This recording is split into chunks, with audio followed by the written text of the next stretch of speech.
to this week's episode of Dadas Show, coming to you from Best Western Hotel in Upper Hill here in Nairobi. I'm your host, Ashiko Mbune. The Dadas Show aspires to promote the spirit of solidarity and sisterhood. And we do this by creating an open and safe platform for women of Kenya to discuss anything and everything as pertaining to their health, their lifestyle, their work-related issues, their family, and their careers, among other topics. According to a recent revelation by the government of Kenya, Kenya is ranked third worldwide in teenage pregnancies, especially during the COVID-19 pandemic. The teenage pregnancy and childhood motherhood rate in Kenya is at 18%. This implies that 1 out of every 5 teenage girls aged between 15 and 19 years old have either had a live birth or are pregnant with their first child. This, of course, has caused an uproar amongst the state and non-state actors who are now calling for immediate action. What are the key drivers that are causing the rise of the teenage pregnancies, and what can be recommended and implemented in order to rectify this narrative? So today on Dadas Show, I am joined by concerned organizations who have taken it upon themselves to create awareness, to educate, to protect, and to look out for these vulnerable girls in society. As always, we encourage you to take part in this and any other conversation that we have by reaching out to us on all our social media platforms at KBC Channel 1. Give us your feedback and what you think on this show. Give us your questions, your opinions, and any topic you would like us to cover. You can also reach me directly at Ashiko, the host, across all social media platforms. Now, before we jump into today's topic, let's have a look at the following feature. During a period of 3 months in lockdown due to COVID-19, 152,000 Kenyan teenage girls became pregnant, a 40% increase in the country's monthly average. Another survey conducted by the Kenya Health Information System found that 3,964 girls under the age of 19 were pregnant in Machakos County alone, and Nairobi County leading with 11,795 teenage pregnancy in the period of January to May 2020. The rising numbers in teenage pregnancy was linked to movement restriction and school lockdowns. In a report released May this year, teenagers presenting with pregnancy at first antenatal care has reduced by double in the last 5 years. The household-based survey shows that teenage pregnancy rates declined to 15% in 2022 from 18% in 2014. Poverty and a lack of education were associated with higher rates of adolescent pregnancy, as about 4 in 10 women aged 15 and 19 years who have no education have been pregnant, compared to only 5% of women who have more than secondary education. The highest rates of teenage pregnancy were recorded in the counties of Samburu at 50%, West Pokot at 36%, Marsabit at 29%, and Narok at 28%. Nyeri and Nyandarua counties reported the lowest rates at 5% each. Causes of teenage pregnancy cases varies by counties, with some counties being excessively affected than the others. Drivers of teenage pregnancy and motherhood are lack of education, including education on sexual and reproductive health, poverty, early sexual initiation, harmful cultural practices such as child marriages, sexual abuse, and barriers to access to sexual and reproductive health services. Early pregnancy can threaten the health and well-being of women and girls. Most Kenyan schools have not been able to provide discrimination-free environments for pregnant students. This is largely due to the fact that biases and negative attitudes towards teen mothers are deeply rooted in deep cultural norms that will not transform in the short term. It is crucial to set up intermediate spaces exclusive to pregnant teen girls where they can focus on their studies in a setting that is both free from stigma and cater toward their special needs. The Kenyan government prides itself on having begun implementing the educational re-entry policy for girls after teenage pregnancy as early as 1994. The policy was established to guarantee that teen mothers could re-enroll and complete their studies free of stigma. Welcome back. If you're just joining us, our conversation for today is the rise of teenage pregnancies in Kenya. And as mentioned, I am joined by concerned organizations or members of organizations that are very concerned about this particular plight. So right next to me, I have Anne Katuki, who is the Country Gender and Inclusion Advisor from Plan International. Karibu sana, Anne. And next to her, I have Laureen. Laureen is a girl advocate, and she also works at Plan International. She'll tell us a little bit more about her story. Next, we have Jerry Kabiru, who is the founder of Teen Mom Empowerment. Asante sana, ladies, for joining me on Dadas show. Of course, I cannot fail to acknowledge my wonderful audience who day in, day out come to hang out with me as we discuss contentious issues affecting women and even generally people, people of this country. So, of course, I want to tell you a big asante and karibuni sana. So, of course, to get the ball rolling, I'll start off with you, Anna. Of course, I want to thank you for taking time from your very busy schedule to come and sit with us as we discuss this. Now, your role is Gender and Inclusion Advisor. In your, what does that entail at Plan International, and what is the current scope of teenage pregnancy situation in Kenya? There, of course, there's logistics that we got, 18%, ranked third, but since this is your turf, what is the current scope of the situation in Kenya? Thank you, Ashiko, for having me on this session. I am the Gender and Inclusion Advisor for Plan International Kenya. And one of the important aspects we are leading on now for our country's strategy for the next 5 years, it's implementing a strategy that is targeted at ending teenage pregnancies in Kenya. Mm-hmm. So this is a very critical discussion for us as an organization, and we really appreciate you having us to be able to share our thoughts. Mm-hmm. As the gender advisor, my work is to ensure that all the work that Plan International sets out to do is actually geared at safeguarding and ensuring that girls, boys, young women, young men, men and women, and all people in all their diversity actually have access to equality, opportunities, and actually able to live their lives free from threats across board. Very critical, of course, in terms of the strides that as a government, as a country, we've made in terms of ending or curbing teenage pregnancies in our country over the years. The government has released through the Kenya National Bureau of Statistics the Kenya Demographic and Health Survey. Mm-hmm. Last year, I think last week, they also shared a summarized report from the same. Yes. And some of the achievements, of course, they have highlighted some challenges, but to the issue of challenges around teenage pregnancies is very critical. Mm-hmm. There is, of course, a drop from around 2018, from around 18% from the report to around 2022, where the teenage pregnancy prevalence in the country is around 15% from the report that the government shared. Mm-hmm. In terms of widespread scope, we have a lot of issues, like from the report that the government shared. Because remember, the government is what supports us with data that we can be able to use to tackle issues in our country. Yes. From northern Kenya, we have Samburu, which is very, the cases of teenage pregnancies are very high, and additional counties again from the northern Kenya. Of course, we also have in our informal settings, where due to several issues we are having teenage pregnancy is still prevalent. So I think this gives us an opportunity to continue actually working around this each and every single day, that we can be able to say that teenage pregnancies is no longer an issue in our country. Yeah. Well, we're also looking forward to when I'm happy to see it's come from 18% to 15%. Sure. And we are hoping at some point we will be at 0%. Absolutely. Absolutely. So now, Lorraine, karibu sana to Dadas show.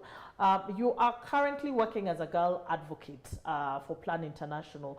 This is a role where you get to interact and support and advise teenage mothers such as yourself. So kindly share with us your story and what led you to doing what you do right now. Thank you so much. Okay, my story is,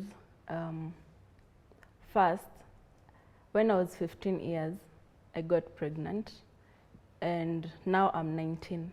So you can see the age my kid is 4 years, so I have a lot of struggles, and sometimes I have no support. It's me. All the burden is in my head. So during that time, I have a best friend who introduced me to She Leads. And She Leads, it's under Plan International. So in She Leads, we have various groups in Mathare community. And we have Yasimo, we have Shine a Light, we have Black Pen, Sisterhood, and there's one I'm forgetting, but it's okay. Yeah. So in Yasimo, and Yasimo we are supporting the young and single mothers. So we empower girls in our community. They join our group. We also mobilize others to come and support us. And in those groups, we also have the male champions. So the male champions are also helping us in empowering girls around our community. Yeah. Thank you so much, and I have to applaud you for turning the metaphorical lemon into lemonade. You know, based off your experience, you decided you will not see any other girls suffering out there. Yeah. So I have to commend you for that. Now, Jerry, karibu sana Dadas show, and just like Noreen, you also have a similar story, and you are the founder of Teen Mom Empowerment. So please share with us from then till now. Thank you for having me on the show. My name is Anjeri Kabiru across all platforms, and I say that because I create awareness on social media on the root causes of teenage pregnancy. I got my child on the last year of high school. When everyone else was sitting for exam, I was busy pushing a baby out. Yes. So first, I became a mother. My dad is a preacher. Hello. Oh dear. Bwana asifiwe. You know, so it was a double tragedy across the community and to myself, and it felt like there's no way I will conquer this mountain. It felt like doomed. And I'm born and brought up in Dandora, and the first thing when I had my baby, I decided I'm not going to bring up my baby in the same environment that I've grown up. So I moved out, went, looked for 5 guys, bachelors. I told them, I'll be washing your clothes, cleaning your house, and cooking chapati for 1,000 bob weekly. Yes. My chapatis were cracking in the middle. So I didn't lose my job, but at least I continued doing that. Yeah. Took my daughter to a school, and a good school. And I started journeying life, just doing life. Yeah. I'm an artist, I create things. Yeah. And in the middle of doing that, someone asked me to share my story on what I do. I used to make tables with tire for big companies, for events. Why do you do this? And I said, because I started my life with nothing. Yeah. When I left my mom's house, I started with literally nothing. And growing that way, sharing my story, I said I was a teenage mother. It's something that I've been shameful about. But some other media captured that I said I was a teenage mother, so that became the story. Yeah. It was in 2020, so it became, oh, you are a teenage mother and you're doing something. And out of that, the girls started reaching out. And out of the girls starting to reach out, I teach them what I do. The Teenage Moms Empowerment was birthed. So right now, we are located in Dandora. We are in our second cohort. 70 girls. Wow. We are teaching them makeup. You see the beautiful makeup we have? I also have to acknowledge and mention to our audience at home, you see how flamboyant we are looking today? Yes. That is thanks to the young ladies that Jerry definitely aspires here. Yeah, so we go through 8 months program where we teach them makeup, manicure, pedicure, and give them a skill. Because once you have a skill in your hand, nothing can shake what you have. And the reason why we empower them with the skill is to break the cycle. Yes. Because a teenage pregnancy is a cycle that goes down generation to generation to generation. And someone has to be a generation breaker. Yeah. That is our goal. Yeah, and that is what we do. I love that, and I definitely do applaud you for the work that you do, especially being able to empower people. You know, I think it's about teaching a man to fish. You know, not giving him the fish, which has been the unfortunate narrative in Kenya, where organizations will come and they'll give the young girls money, and they will not know, the young ladies not know what to do with it. But now you're giving them a necessary life skill for them to be able to provide for themselves and to provide for their children. So kudos, Jerry, on that. So Anna, according to your extensive research and experience in this field, what are some of the key drivers? Because now we've had 2 cases of 2 teen moms. So what are some of the key drivers in the rise of teenage pregnancies in Kenya? So teenage pregnancies, a lot of times when, as a gender expert, I'm working with people, organizations around addressing challenges that affect our adolescents, our young girls and young women. It's always very critical to be able to look at what you call the root causes of something. Yes. Because a lot of time we get a child or a young girl or an adolescent has gotten pregnant.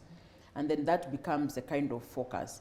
So I think the kind of discussion that is very critical is for us as a people to be able to understand.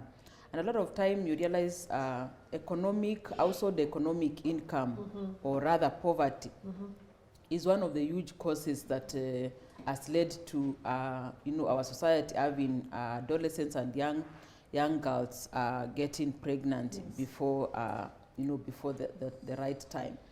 And it's actually huge because in some cases where I have led conducting research, for instance, the coastal Kenya, during the humanitarian crisis now, like we had, you remember last year we had hunger, we had drought, and some cases, some families were actually using their children and kind of selling them off so that they would get food or they would restock the animals that had died due to drought. Which is really a hard thing. So in terms of poverty is a huge case. Yes. We have what we call child early and forced marriages, where some communities force their children. In some communities we see children who we say they are beaded. They already have beads on their necks, and when you have beads, if you understand what they mean, those children have already been marked for marriage, and they're as young as 6 years, 8 years. So, and then this, of course, is going to contribute to what? Mortality rates, stillbirths, and those kind of problems. As a society, also, we have social-cultural practices that have been passed by time that are no longer relevant, which have had our young children, our girls, adolescents, fall into teenage pregnancies in a time that they're not supposed to be going through teenage pregnancies. So I think in terms of drivers, the other thing, of course, is in the generation where we are having a different generation of young people coming up. Yes. So there's peer pressure, there's abuse, there's social media. There are these things that as people that have been here or the earlier generation does not understand that this is actually a huge driver of our young children, because we understand sometimes they even engage in experimental sex practices, and out of that someone will say they did know that they can actually get pregnant.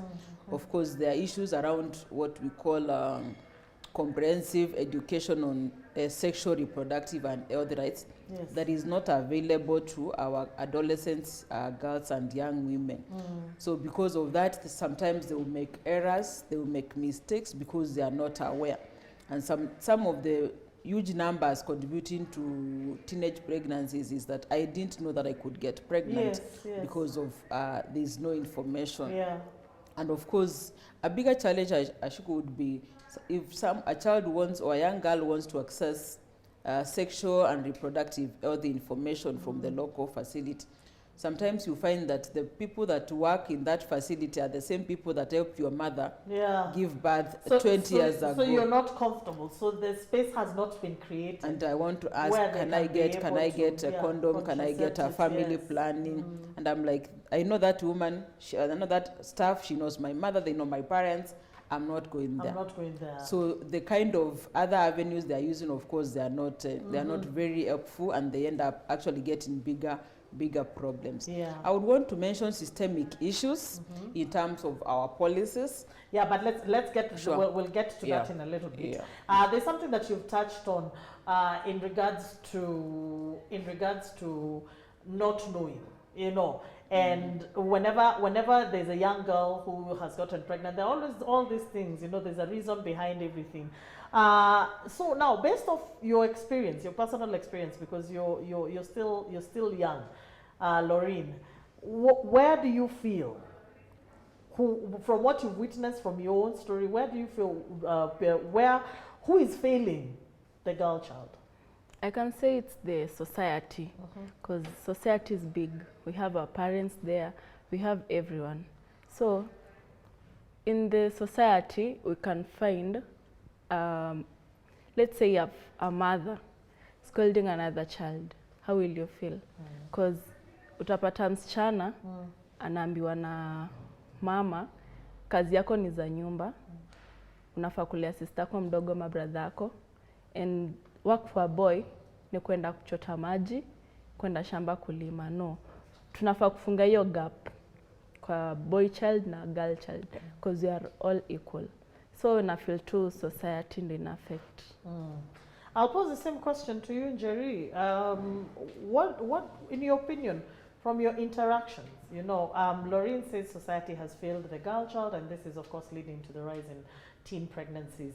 I mean, do you agree? And what are who has failed the girl child, in your opinion? First, working with a lot of teenage mothers, we have this discussion again and again. And for us, or for me, my experience is the parents. The parents now, right now, we are so busy. We are becoming even much more busy out there, number one. Number two, there are taboos that don't allow us to talk. Like I said, I was a preacher's child. What I got every day is the Bible. But no one told me about sex openly. And if we talked about it, it was hidden. It is not as open. And the way the child's brain works is if you give just small information, they want more information, you know, they get more curious. So what we do as parents, if you drop an idea to a child, the child wants to explore more.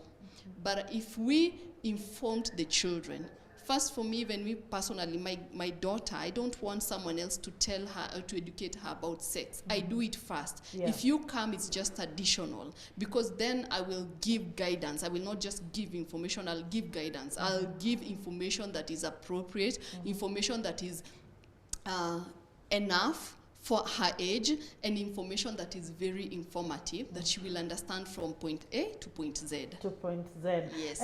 So even speaking on that one, and you're empowering your daughter, Jerry, how exactly, because the organization is called Teen Mom Empowerment. Yes. How exactly do you empower these ladies? The ladies, first, whenever you want to join our program, you have to come for 3 months mentorship. So we enroll, we call everyone in. You have to be between the age, we have the youngest is 14. And she's a teen mom? Yeah, she's a teenage mother. And then we have the oldest would be 21. Sometimes we extend up to 24. If you had a child at 15, 16, because the root causes of teenage pregnancy still, the consequences of teenage pregnancy, they're still following you. And you do not have an identity in terms of a career of who you want to be. We still involve you in the program. And then we have just a very small number of girls who are out there who have nothing to do. They've dropped out of school, especially class 8, form 2. You're doing nothing. We don't wait for you to be pregnant. We allow you, but very small numbers. So once you come in 3 months mentorship program, we are testing to see if you're going to go through with the 8 months program. So for 3 months, you come, sit down, listen. At this time, we bring different women. I'm hoping to invite you one of these days to come and pour the wisdom and the experience into these young women. So after that, we start the journey. Makeup classes for 4 months. After makeup classes, we go to manicure, pedicure. I get this for free. Thanks to the class. Wow. So, and then after that, we have a parlor that we are opening at the end of the training, so that the intern in the parlor, you get an internship. But not everyone who goes through the project or sticks with it. And not everyone will get to the parlor. We are looking at your hard work, your determination, your intention. Are you ready to break the chain? Because we call them chain breakers. Then you get to the parlor, you intern in the parlor, you get the experience, and then you get the capital to start now your own parlor. So it's a whole year journey. I love it, and I love the fact that you take 3 months, first of all, Yes. to really understand where somebody's head is at. Yes. And of course, during this mentorship period, there's of course, you're giving them some psychosocial help. Exactly. They are seeing counselors. They're having a little bit of therapy. Yes. Wow, kudos, Jerry. I really, I acknowledge you, and I really applaud you for what you're doing. Thank So, you. Anna, back to you. In your professional opinion, and which is primarily what you were saying earlier about the policymakers, what key stakeholders in a child's life, from the parents to the guardians to government to the teachers, can prevent the rise of teenage pregnancy cases? What recommendations can you offer? What you had touched on a little bit earlier. Thank you. So, from where I stand or sit, my approach in supporting interventions is to avoid symptomatic or bandaging approach, Yes. where you just find, you just look at one issue. But I support organizations, for instance, at Plan International, to look at what we call ecological model approach. So in ecological model approach is where you look at the child themselves, provide information, provide access, provide whatever it is that they need to be able to be aware of the effects of, the troubles that come with teenage pregnancies. Yes. The other person is the person they are with every day, they interact with. Those could be school people, those could be their peers, to bring them, because that's where they get peer influence and then wrong information. When they go home, they go to their parents. The moment, like the case Jerry is sharing, you go home, but there's nobody who is willing to discuss with you sexual reproductive education. And yet you're growing, breasts are coming out, you're growing, menstruation is coming, and you don't know how to deal with these things. Very critical, the pedagogical approaches, or what you call the teaching. So for me, as Plan International staff, I look at what we call transformative education, gender transformative education. The teachers in the school, they are very important people. Yes, they because they are mirrors of the society. They should be aware. We have, at Plan International, we have what we call boxes where children are able to give information on what is happening. So teachers should be able to actually look at students, both boys and girls, and be able to decipher or know something is happening, and help these students. Yeah. Even the counseling situation. The other thing, of course, is the curriculum that we as a government, we as a country are offering to our children. Yes. To be able to actually be awake to the fact that, sexual reproductive education is very critical. Yeah. Because remember, the workforce of the government comes from what? Comes from these young ones once they're educated. Yes. So if we are losing them to teenage pregnancies, where would the country get workforce from? Yeah. The other thing, of course, is working with government, institution, community members, international organization, to be able to understand that teenage pregnancies is a huge pandemic in our country, or endemic, to be able to be dealt with in a way that is appropriate. Very critical is something we call gender responsive budgeting. Whatever organization we are leading, in Plan International, we ensure that whatever money that we allocate should be able to speak to the needs of the young girls, adolescents that we are working with. Of course, very critical is for us to be able to work with the boys, young men and men, because they're also very important. Yeah. They're also suffering the same problem. They have no information. When they're experimenting, they also become looped into this problem because they would become early death. The other thing is, as a government should implement policies. We are back to school policy, or return to school policy for the teen moms. So you realize that is something that needs to be continued, needs to be funded, need to be cascaded to the lowest levels, so that even the chiefs, the administration, they need to understand, if a parent has not taken back their child to school, what is it? After the follow-through. The follow-through by every individual. And of course, we have international communities that are supporting the government to be able to have proper partnership to ensure that this is actually factored in. We're in a place where, in terms of economic hurdles that the country is facing, and this is something that needs to be addressed, so that parents are not sending their children to go and work, because even in rural communities, we have seen households where they are taking their children. Most of the time, the axe falls on the girl child. Come out of school today, go where? Go and do farming so that we can get money. In some cases, they even tell the child, go out, where we have been able to do research at Plan International, go out at 5 p.m., at 7 come with unga. You didn't give that girl You didn't give her. So you're money. leaving her to her own, Absolutely. Imagination. Yeah, imagination on what to do. Thank you so Absolutely. much. I believe those are some excellent recommendations, and of course we will share with more of them on our social media pages. And just before we go on break, I want to ask Lorraine a question. If there's somebody who has found themselves in a similar situation like you did 4 years ago, what advice would you give them? I would say it's never too late because kurudia kosa ni kosa. And for those who are pregnant right now, the teen mothers, aki msitoe. Msitoe ball, ekeni ball, mzae, na maisha inasonga. Because you never know what is coming next. I never knew that I'll be a girl advocate until it happened. So I'll just say it's never too late. Yeah. Wow. Thank you. I think that's a perfect place for us guys to go on break. So if you're at home and you're watching, like Lorraine has said, and you're pregnant or you have a child, you're a teen mom, you're feeling like, this is the end of life, please, it's never too late. There are avenues. There's Plan International, there's there's teen mom empowerment that are out here, organizations that are out here to look out for you. So please do not despair. We're going to take a short break and then we'll be back for the question and answer session. Don't go far away.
The society is not taking time to listen to what is happening. Times are changing, things are changing, and if people would actually call these girls in schools, we go visit schools, because teachers do not actually, if you know what is happening in our country right now, most schools are overloaded and the teachers are few, so they are not able to reach each and every individual.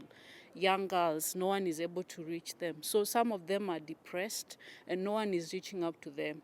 Because of the poverty level also in our country, most parents do not have time for their children. They are always working to make ends meet. So their free time, children's free time, what do they do? What do they watch? What do they read? Are the parents keen to know what their children are? No one can be blamed on this. Number one, parents are busy to make ends meet, to ensure the children eat, they feed, they pay the school fees. Because at the end of the day, the child will be chased home because they've not paid the school fees. But the question is, yes, I've paid the school fees, but what about my child's mental state, behavioral changes? Who my kids, what group are they hanging out with? What are they getting into? Because of what is happening. So if the government would also empower our young mothers, because some of them are teenagers mothers, yes, wamepata mtoi, but at the end wamepata mtoi sawa, your mistake may happen. The teenage pregnancy has already happened. For it to stop, and for it at least we reduce it, let us take time to understand. We study first, because we might say ndio ina cause, but hatuja study tujue exactly what is causing this. Mtoto akishashika mimba, wazazi, ni jukumu la mzazi kumpa, hata kama utakasirika, mpe mawaidha, kumuonesha kuna maisha baada ya kuzaa. Lakini mkimkasirisha na kumtusi, ule msichana anaweza kuchukua jukumu la kwenda kunywa dawa na age, sababu piga ukirudisha kwa nyumba sio kupiga na kurudisha nje. sababu ukimpiga hiyo nje nje kuna fisi, ataliwa. Labda hata huyu mtoto haujui atakuwa nani, anaweza kuwa tajiri, anaweza kuwa kesho ndio mtoto ni pilot. Muoneshe ulifanya makosa mami, lakini kwa sababu limetendeka, basi tugoja, utarudi shule. Akifika maneno wakati wake, baki na yule mtoto. Yule mtoto amezaa mtoto. Sasa wewe baki na mtoto wa mtoto yule, lakini mtoto yule aende shule. Akisha kuwa sijui atakuwa nini, sio mzuri kumtupa ati kwa sababu amezaa. Kuna maisha baada ya kusoma. Mimi nawaambia kama mhubiri, wewe mzazi, mtoto mpe mawaidha ya kumuonesha ilitendeka sawa, haikuwa mapenzi yako sawa. Labda atadishikwa kwa nguvu, hujui.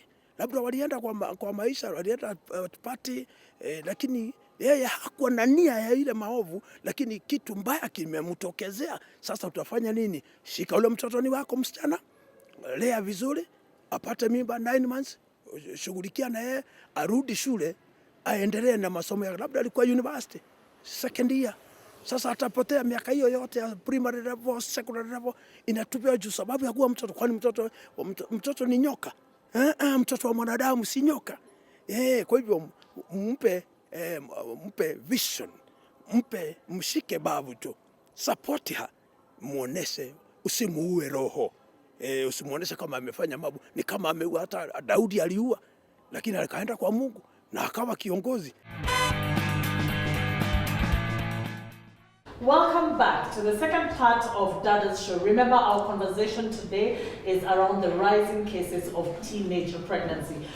Get in touch with us on all our social media platforms at KBC Channel 1. Let us hear what your thoughts are on today's topic. Give us your feedback, your opinion, and any questions you may have to me or to my wonderful panel. Of course, you can also reach me on my personal page, which is Ashiko, the host, across all the platforms. So we are getting into the question and answer session, whereby our audience gets to interact with the panel and ask questions. And even you at home, maybe your question will actually be, what your concern will be covered. So to start us off, so also joining us today, sitting in our audience, are teen mothers.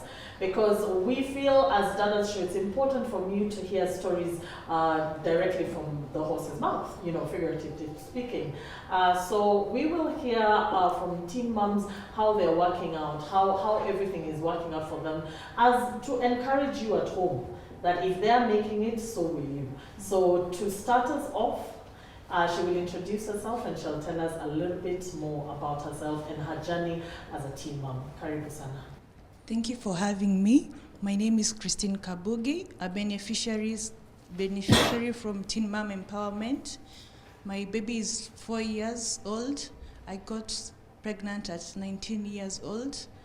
The divorce of my parents really hit me so hard. So the first person who gave me affirmation, I got pregnant for him. Right now I'm being mentored by the Teen Moms Empowerment. I've also learned how to do makeup very well. I'm a very good makeup artist. I believe that. Look at you. I believe that. And also I'm being educated on nail technology. What I will tell my other sisters, that life continues after everything. Just take time. Time heals everything. Yeah. Thank you so much. A round of applause for Christine. Christine, and you are an inspiration, to so many that you're still at it. So next. Thank you so much for having me. My name is Joy Ateno. I'm a beneficiary of Teenage Moms Empowerment. I got pregnant at the age of 18, just after high school. It was so hard for me, because I was raised by a single mom, so there was no way she was going to feed an extra mouth, and my baby daddy was not responsible at all, so I had a lot of challenges. I had to stop schooling right there and start looking for a way to raise my baby. And I got work to do just around our home place, and when I was doing that, I stumbled upon Jerry and what she was doing, and I'm really thankful to God that I got her. She has mentored me so well. I now have ways to raise my child different from how I was raised, and now I'm learning how to earn to raise her without having to depend on other people. I'm going to have the skills in my hands. I'm going to be self-employed, and I'm really thankful for her. I thank God for meeting her. it's been a really wonderful journey after I met her. Thank you. Wow, that's really truly inspirational. Let's give her a round of applause. I applaud you and I acknowledge you, Joy. Thank you so much. You're so eloquent, you're so articulate. I mean, the sky is the limit. So I'm happy for you, and of course, congratulations on the far that you've gotten in your journey. So next. Okay, thank you for having me. My name is Flovian Akinyi, a beneficiary from Teenage Mom Empowerment. Actually, I'm lucky among the few. I'm not a teenage mom. So I've benefited, like I've said, I'm lucky among the few. As Njeri mentioned, that she supports teenage mom. But when I was about to join the program, I was like, am I supposed to be a teenage mom? So that I joined the program. But Jerry accepted me. So to that girl out there who is idle, and you can access the Teenage Mom Empowerment, you can come when we choose the next cohort, because actually we're waiting for the cohort to end. So apart from that, I'll go straight to what Jerry has done for me, maybe the organization at large. Okay, they provide mentorship program, which build us as girls.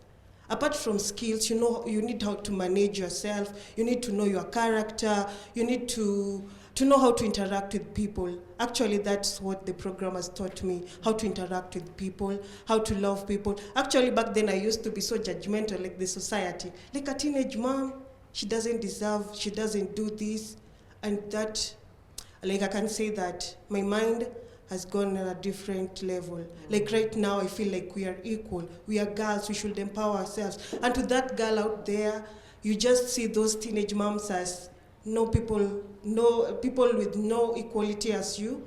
We are all equal. It's just that they have a different version and you have another one.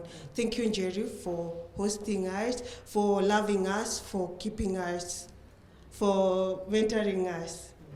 Thank you so much, Flavian. Thank you so much. And again, we want to applaud the organizations that are coming in to step in where no one else has taken charge. So of course we have to acknowledge, Teen Mom Empowerment, Plan International, and so many organizations at home that are taking in and taking charge and taking care of these vulnerable members of society. The next question, story, or comment will be right now. Thank you for having me. My name is Melvin Steffi. I am a teenage mom. I got pregnant when I was 15. I was going to join Form 2. I got pregnant. It was very hard and challenging because my dad and my mom were not together. So you could find out that sikuwa na relationship yote na wazazi wangu. Ninge run out, and that's the reason why mimi nilipata ball. Unapata mtu anakupea love na wazazi wako wakupei love. So una fall in. Then ilikuwa challenging, sikuwa na mtu wa kunisupport, unaona. Then tukakosana na baby daddy. Then I got pregnant again with my second child with another man when I was 16. It was very hard hadi kuface marafiki zangu because sijafikisha 18, niko na watoto wawili. Naweza sema hivyo because of the support. Sikuwa na hiyo support ya mzazi. Walini throw away just because of nilipata ball nikiwa mdogo, unaona kama hiyo. So imekuanga challenging, but thanks God nilikutana na Njeri. Amenisaidia sana, amenimentor, and it's fine. Yeah, na feel poor. Saizi niko na kitu naweza sema ni yangu kwa mkono yangu just because of her. Anasaidia madem hapa nje. She's very good. I mean, I have to commend you for your courage to even come and talk about it and to share your story and your journey. And I'm so happy that right now you're seeing that, there's always a silver lining to every dark cloud. So of course I applaud you for your journey, and I know you're an inspiration to many. Now, over to our questions.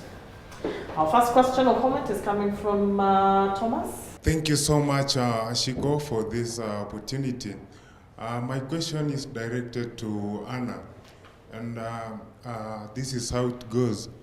Anna, what are some of the measures that the government is putting in place to curb the cases in rural areas, consider that they are the areas that are affected most due to lack of exposure? That's a good question, Thomas. What is the government doing, especially for rural areas? Absolutely. It's a good question. As Plan International, one of our key methodology of working is through partnership. We support government, we work with government in areas that Plan International is located. We work in over 14 counties. We also expand into other rural counties like in northern Kenya. So what we do is that we partner with the Ministry of Education and the State Department for Gender to conduct what we call gender analysis, gender studies, to be able to understand what is the baseline and what is the extent of teenage pregnancies in the areas where we are working. After we do that, we design programs jointly together through the areas. Most of the areas for us would be like schools, because that's where our girls and young boys would be. We design programs that are able to support the education process. We run education programs. We support families. We have, even in the humanitarian settings, we even do cash transfers to families, because some children are being drawn out of schools to go and look for money. So we ensure that we identify families that are really deprived economically.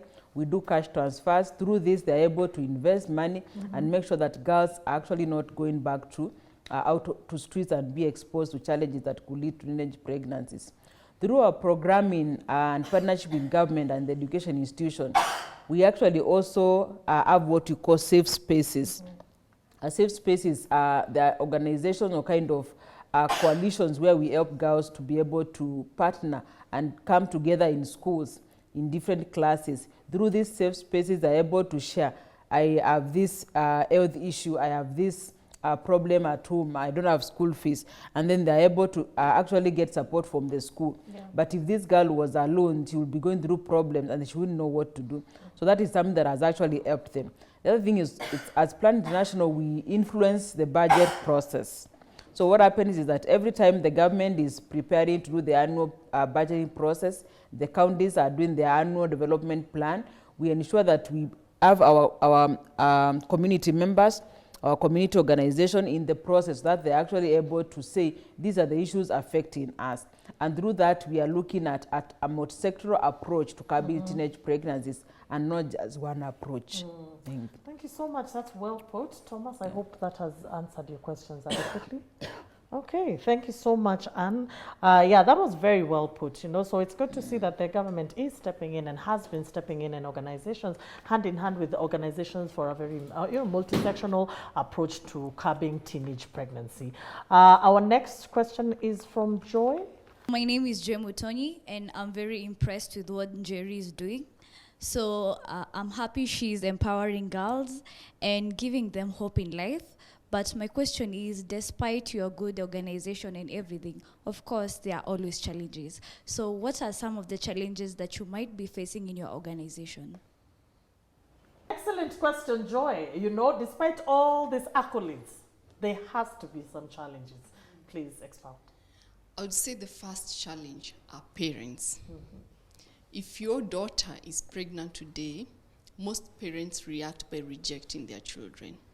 And we come in to try and convince them this is not the end of the world. Who has died here? No one has died. Can we pick up this journey and start walking?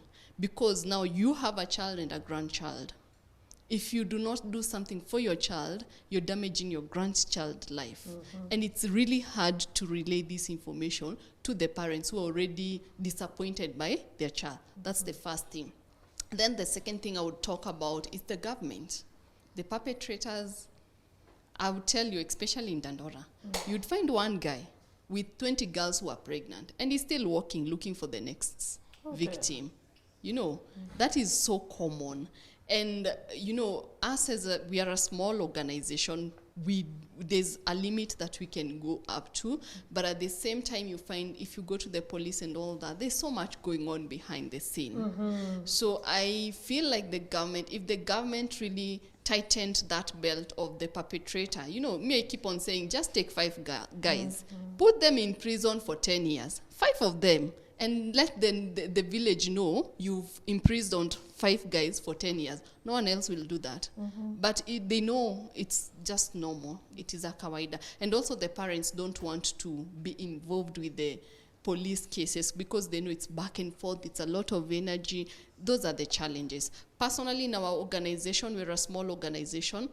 We have more girls. Like, for example, the next year cohort is almost full. People are coming and coming. And at the same time, being a small organization, you find there are organizations out there that are not willing to work with small organizations. So for us, we depend on well-wishers. We depend, most of the time I tell people, if you get to know the journey of how we get the products and all that, it's a lot of campaign to get one product that will cost 30 shillings. If we had other organizations, and I talk to big organizations that would really, really be willing to work with small and startup organizations that do not have structures, then we would be somewhere. Those are the main challenges. Then lastly, the last challenge that faces day to day is the young girls. In the same environment, they look at us who were teenage mothers as heroes. And it is very sad, and it is real.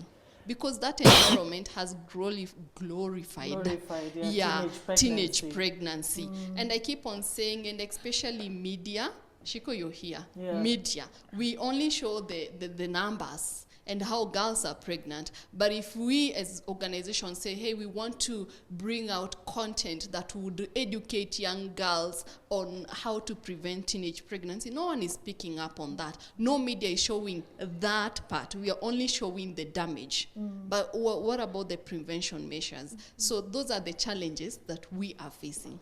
Oh, wow. Yeah. That's actually a very good call to task, especially for us people in the media. Yes. You know, how can we play our part by educating and creating awareness and normalizing conversations around reproduction, you know, for both boys and girls, so that we can be able to definitely change the narrative. Thank you so much, Doreen. I mean, that is very, you know, that's very insightful. That's a very insightful way of putting it. And I still commend you that despite these challenges, you're still soldiering on. Asante sana. So our final question of the day is from Helen. Okay, thank you so much. My question goes to Lorraine. Okay, as we all know that when we hear about the teenage pregnancy, what comes on our mind is the girl child. And our guest, Lorraine, has just mentioned something about the male champions. Kindly, would you just tell us how the male champions contribute in this fight against curbing teenage pregnancies? Thank you so much for the question. So for the male champion in our community, we believe that bila mwanaume sisi wasichana saa zingine hatuwezi. So wanaume kwa kijiji yetu, they are the pillar, under the foundation. They support us in many ways. Tukisema vitu inafanyika pale home, wanaume ndo wanasimama. So we always have various activities in the community and the male champion come in. So we try to bring the gap again to kuifunganisha tu kidogo. At least we have the man in the She Leads program, because at least tulikuwa tunataka tu ku have that kanini pale. Hatutaki vitu ziturambe. So for the male, I think wanafaa kuwa pale kwa ground pia tusaidie kidogo. So tuliona at least wanaume wanafaa kuleta sense kwa wanaume wengine. Venye Njaa amesema wanaume wengi wanapatia wasichana mimba alafu wanawaacha. So at least tukue na wavulana kwa projects hizi kama She Leads, at least waende waweke sense kwa wanaume wengine huko nje.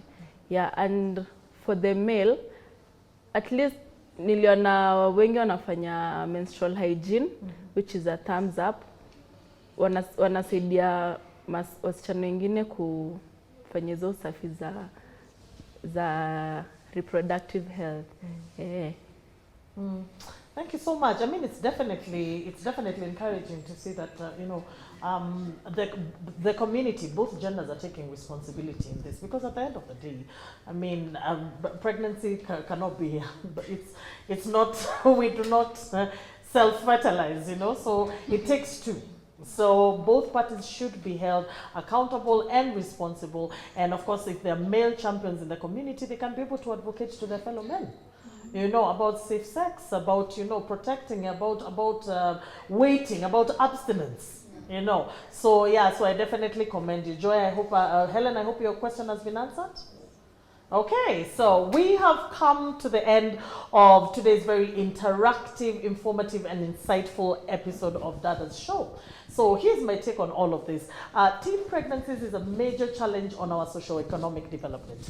Not only does teenage pregnancy rob the child of her childhood, it also robs her the opportunity to advance in her career and to also pursue her goals. So as a country, we need to address the cultural, the societal, and the socio-economic factors that contribute to this problem. We need to confront the hard truths with a lot of honesty and openness, and only then can we be able to find a lasting solution. So remember, you can always share your thoughts, your opinions on this conversation and any other conversation that we have had before on all our social media platforms at KBC Channel 1, as well as my socials at Ashiko, the host. So we look forward to hearing from you. So on behalf of the production team at KBC, my location partners, Best Western Hotel, and myself, Ashiko Mbune, I will see you all same time, same place next week. Have a lovely week.